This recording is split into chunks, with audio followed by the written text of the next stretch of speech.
Hello there, people of the internet. We are back again with finally, after about 2 months of hearing nothing, we are back with Pikmin 3 Deluxe news. I am very excited. They had the Nintendo Treehouse showcase just this morning as of the time that I'm recording this, and they showed off a bunch of new information about the new side story modes, on top of new control options, difficulty, the whole shebang. We pretty much know everything that there is to know about the new content in Pikmin 3 Deluxe, and today I wanted to share what I have learned with you guys. Before we really get into it, I just want to say, if you like this content, please let me know.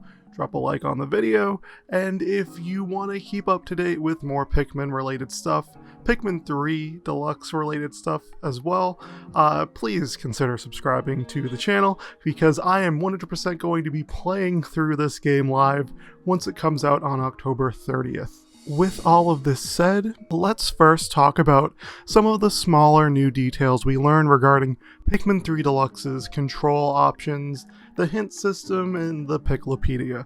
So first, one of the things I was slightly concerned about the initial reveal of Pikmin 3 Deluxe was how would they really do the control scheme justice, because for a lot of people, including myself, who are really big into Pikmin 3, we really liked having the Wii Remote control options paired with, the gamepad screen to have us multitask and utilize the really accurate and precise motion controls to the fullest extent so we can maximize our play efficiency. Well, they are including gyro controls. They do have some sort of motion control that lets you control the cursor independent of your character's movement, which is something that I am super excited and happy about. Just having this option alone means that I will never have to go back to the Wii U version of this game.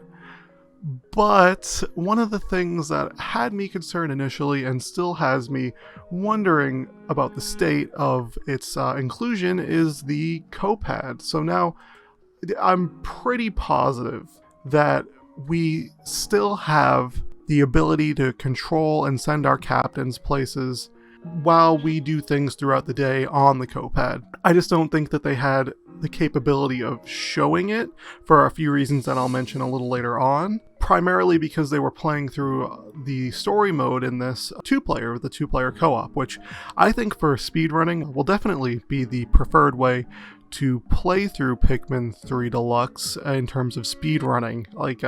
I would love to see how speedrunners take advantage of the two-player story mode. It's probably going to result in really fast completion times for the game.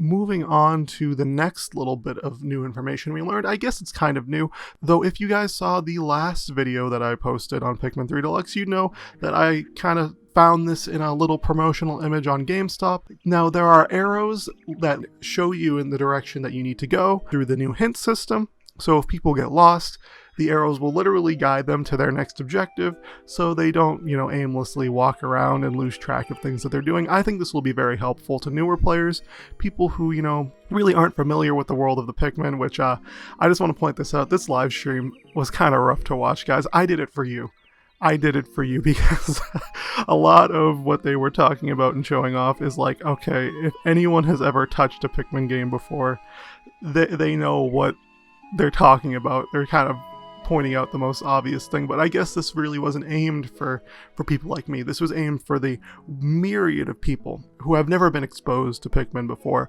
because of the large install base of the Nintendo Switch, and those who are going to be trying it for the first time, which is, again, a very exciting prospect for me, because having Pikmin in the hands of a ton of people means that there's a greater chance of this game being very successful, and I am super happy about that. From there, we also saw a new kind of feature that was implemented. I guess it's a way to kind of streamline some of the control options. Now, in two-player mode, for example, right, you have two captains, and if the second player is independently controlling a captain, they will leave the squad that you have with you and your Pikmin and the captain, which means you can't throw them. So there's a button now that will automatically let a captain being controlled by a player join your squad so you can chuck them across, areas and then do puzzles. Now, this is something I think some people were concerned about. How would they allow the puzzles to function the same way if we're being able to control all of the captains or 2 of the captains at a time? Because a lot of these puzzles require you throwing all of the captains and having agency over each and every one of them. But it turns out that they just give you a button to take away that agency from a certain player so you can complete the puzzles. Is perfectly fine by me. It seems like a pretty good and safe option. Another thing I noticed too is that pressing and holding the Y button pulls up a few different options. One, I believe, is a spray, so I think they're just hotkeying everything to that one button, and then the D-pad. So you can either link a captain to your party, you can use the whistle, which is strange, I don't know why they're hotkeying that there, and then you can also switch to a different captain or use a spray. Whether or not these hotkeys are customizable, if we can change what controls are there, it would be pretty cool if that was the case, because this game seems to have a lot of customization in its controls. I would be cool with that. The next thing that they showed off and they talked about was the Picklepedia. Now, the Picklepedia is something that a lot of us veteran Pikmin fans are very excited about having back in this game. A little feature that just really brings out some life into the world. It gives us some background of the characters and how they feel about the environments that are surrounding them, and it also gives us more context to how these creatures act independently when we are not around. Having Olimar catalog his experiences with the creatures in Pikmin 2 and Louis give his advice on how to cook them was definitely something that, when I was a kid, really got me super invested and immersed in the Pikmin universe, and we are seeing that return. And one of the things I love about this is that each of the characters offers their own unique observations to these creatures.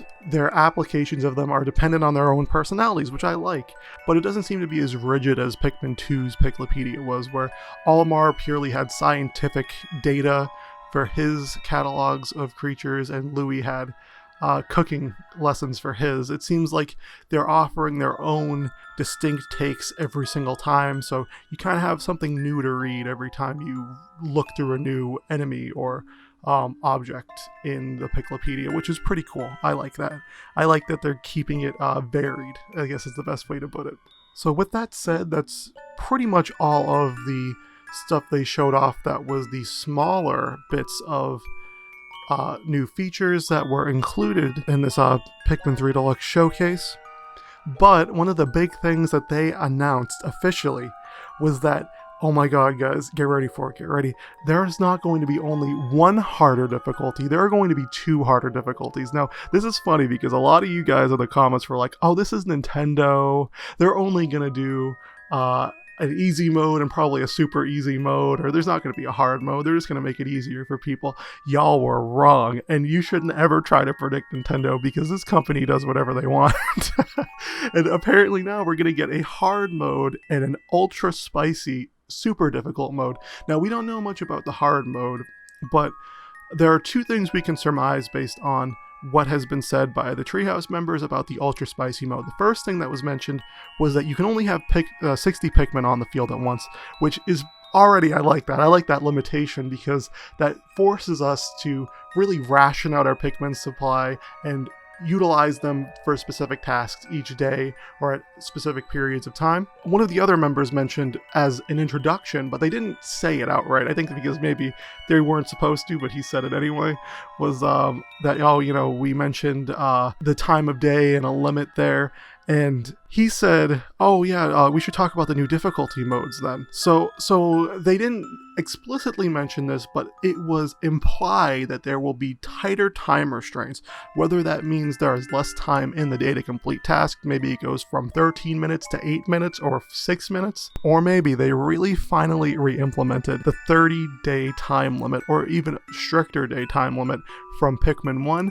I don't know, but it's something I'm very excited about. And they also said there are various other challenging features as well. I would assume that means remixed enemy locations, so there are new enemies. Maybe the treasures are in different places, more hard places to look for, though I don't think they would do that much. I don't think they would redo puzzles. But you know, that this is something I'm very excited about, because I have played Pikmin 3 to death so many times in my life since it's come out. Like, oh my god, it's like 8 years now. That's crazy to me. So having a new way to play this experience that is not only more challenging, but is offering just a fresh experience on a game that I love and I've experienced so many times I'm just grateful that we have something new like that to experience through Pikmin 3 Deluxe. So that was my ramble about the difficulty mode. I'm super happy about that.